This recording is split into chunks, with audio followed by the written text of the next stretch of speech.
but I'm happy because I want to just feel the things I used to feel, which I've kind of lost for a year. Yeah.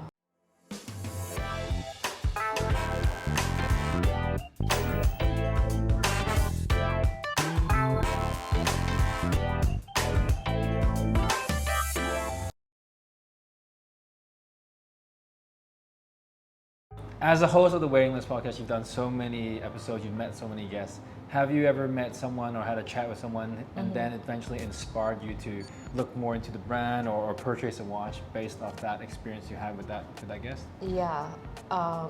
Funnily, like the best. I mean, I've obviously met and spoken to a lot of like crazy big collectors, but Jacqueline, who's actually the co-host, she's been the one person that surprised me the most because she knows this. I was very skeptical with adding her onto the team because I just thought I don't want people to listen to this and think that just if you have access to watches, then you just keep hoarding. And that was my initial impression, which was she was just buying as many Cartiers as she could find.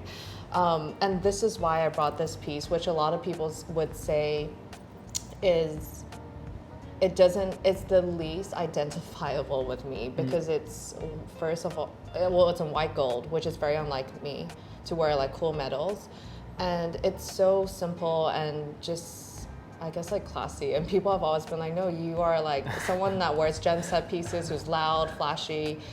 But this piece holds the most significance because she clearly, like, really is like one of the first friends I met virtually that I could trust to the point that I could just wire her money and trust that she could get the watch for me without even understanding. It was very common to buy watches online because this going to the secondhand dealers to buy my vintage AP was already a huge jump for me. So I had a lot of faith in her hunting this down. And this watch, it took so long to get because the guy who had it was a super old man based in the US, in the Midwest, who refused to sell it to anyone that collected modern watches. So I had to go through her, and he only responds via email. So she had to email him about golf for ages, every month. Every day she'll wake up and be like, nope, no response. We'll wait, and she'll be like, how's the weather? How's golf today? So the emails went back and forth until finally he agreed that this watch was to go to Jacqueline. But like, of course, little does he know that it was gonna come to Hong Kong to me. So this was the piece that got me into vintage Cartier. And she was somebody that I always till now think has like exceptional taste, is 10 steps ahead of me. Yeah. And everything I want to buy, I definitely go to her and I say, what do you think? Yeah. And even till now, when I see her, I do the same to her. I still go through her stuff. Even though I think she's way ahead of me, I'll still be like, this does not look good on you. This looks good on you. Yeah. Yeah. And would you say Cartier or vintage Cartier is still very much what you're looking forward to in your collection? Definitely not. I mean, it's sad. I know a lot of people who hear this is like, well, then you shouldn't keep this. I mean, obviously a lot of people, CPCP was a big deal at one point. What really annoyed me was I got this just before CPCP got big. And there was even a time when I could walk to Causeway, and there's a shop there called Shanghai Watch something in Causeway. And I saw CPCP, and it was with all these broken down like bad watches, and they just dumped it there. And I just thought, okay, well, I can enjoy this for a while since nobody knows about it. But now that it's gotten through this whole like crazy hype and everything, I've lost a lot of interest like in it. But I can still feel some of this when I travel and I wear this alone. Yeah. Yeah. And I've had a few weird experiences getting this watch, feeling an extreme high, going to Cartier, asking them, can you help me clean it? Them being like, is this even Cartier? And then understanding, okay, what people understand about Cartier right now, especially with vintage, is there's the crash, the end. There's the crash, and if you don't have the crash, do you have a tank? And if not, like, I still think there's a lot that people need to explore. So I have mixed feelings about this, but this definitely is not something that I will continue to try to get into. Right. Yeah. Right. A few of the pieces, I'd say, notice a common theme. I would say, would it be correct to say that what draws you in first is more the aesthetic of the watch, how it makes you feel, and the design of it? Because you earlier mentioned that you weren't you weren't fussed about this not having an open case back. Yeah, You know, yeah. you liked how this felt on your wrist, like how it was supposed to be worn, Yeah. selecting the bracelets. So would you say you value aesthetics a lot more than Yeah. the actual mechanics behind the watch, or 100%. 100%? Yeah, like I understand there's a lot of huge watch nerds. I really get into like they care about like has the balance bridge been updated and they get into all the details. But at the end of the day, you're not wearing the movement face up, right? Yeah. I mean, obviously the data graph to me has like the nicest movement, but it's definitely dial, shape, and feeling first above everything else. Right. And of course, I've had this discussion with lots of people about the value of a watch and how it makes you feel, because to some extent, I want to feel like I worked for the watch. And if I could just walk in and buy something without any kind of chase, even though it's all psychological, I also lose a lot of interest in it. And yeah, I understand this AP, I was lucky and I got it. But there was also the whole like waiting time of being like, I'm definitely number 300 on the list, right? So definitely design first, but also the feeling it gives me. Feeling gives Yeah. you, right? And would you say that to be the same case for this data graph? Like, what's the story with this one? Is it the design? Or was Yeah. it because you mentioned the movement is really nice as well, so what was it a bit of both with this one? So there's two things, and the reason why I brought this is because definitely if there was a fire, I would take this. Oh, so if you could only take one, Yeah. it would be this one. I would take this, and this Oh, is okay. something I think I will be wearing in my 50s and 60s.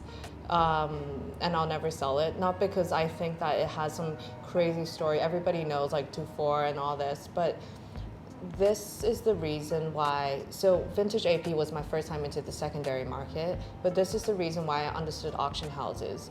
I was so clueless that I didn't even know what was an auction house, and I thought auction houses were when people had fire sales because the economy wasn't doing well and they were selling these houses.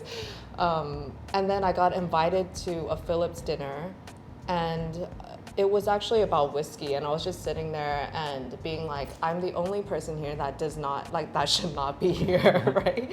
And they had two trays of watches only, because it wasn't a watch-centric dinner. So I was walking to the bathroom, and then I stopped and I saw this, and I was like, what is a lange? But I didn't tell them. I was just like, what is a lange? But what a nice watch. Came out of the bathroom and went back to look at it, and they started to explain it to me, and I was like, can you not explain it to me? Can I just, let me do my own research? For some reason, I just had that need to be like, just let me enjoy this experience by myself. And I took a bunch of photos of the watch and then went home. I started reading about it and I was like, oh my God, what have I found? Even though it was there. And I just felt like I had found this like baby that nobody knew about. And again, this is way before this thing peaked in 2018-19 when everything was going crazy. So got this, and I decided, well, I'm already on this high, this journey. I wanted to be prolonged, so I decided I'm gonna look for a bunch of them and then choose the one I liked. So I looked around, and then I played with different pushes. Some were more like buttery, some were more stiff, and then I was looking for one that changed color a bit more towards yellow gold, because this is a rose gold. So I found one that was as close to yellow gold as I could find, and then I got it. And then, yeah, it's just one of the best things ever. Yes. Would you say you have a strong theme that you use when you approach collecting, or just anything goes? Yeah, so I'm very clear about this now. I used to always find ways to create some kind of theme in my collecting, but no matter how I look at it, I'm like, there is no theme, right? There's modern, there's vintage, there's dress, there's sports. And then I just realized one day, hey, you know what? Like, I don't care. Like, I don't care. I've never tried to be somebody that was considered an expert in anything. I just want to enjoy it. I want to put on straps that don't make sense to anyone, that just feel good for me. So it's just been a very accurate snapshot of my life at this current moment. So just before we were recording, I was saying that, you know, people go through this curve, and I should now be going into curating, like, say, a 6-piece vintage, I don't know, Patek Perpetual Calendar collection, but I've now gone back and gone, hey, you know what? I'm going to look at Richard Mille again. Yeah. Yeah. So, is that what you're looking forward to next? Richard Mill, or just Yeah. anything that really tickles your fancy at that time of your life? Yeah. So if you speak to enough like rich and middle collectors, I found out that I used to do this in Singapore. Every traffic light, I would look. I think a lot of people do. They look at their watches and they're like, "Wow, the lighting is perfect and everything," and yeah. And then, I've only had this mad rush with two things. One is gem set Rolexes, and one is Richard Mille, where I, in my own little stupid world, would look at it and be like, this is so nice. And I can guarantee you, I don't feel this with anything else in my life. Bags, shoes, food, like nothing like watches for me. And when I'm alone as well, specifically when I'm alone, when I'm on the plane, when I'm driving, that's when I go, whoa, like nobody knows about this. This is crazy nice. And I've now admitted that it's okay to you know, go backwards, go into Rich Mill, which a lot of people think has bad finishing, it is not worth the price, blah, blah, blah. But I'm happy because I want to just feel the things I used to feel, which I've kind of lost for a year. Yeah. Oh, it's good that you're able to truly find what you like and, Yeah. and spend your time and resources on that. Not, I'd say in this collecting journey, not a lot of people are able to say that Yeah. or do that. Yeah. So we appreciate your time today. Thank you for you. sharing your stories. Finally, how is it like finally being on the other side of being interviewed? I actually like it because it feels like free therapy. Like Yeah. when you're hosting, even if you're relaxed, you still have to be like, all right, like Cartier watch, I Yeah. gotta feel something. professional. I gotta be professional. So, but when you're being interviewed, you can just be like, yeah, I'll just answer what I'm, whatever. yeah, Say whatever. yeah. Well, hope you enjoyed Thank you it. for having Thank you. me. Thank you.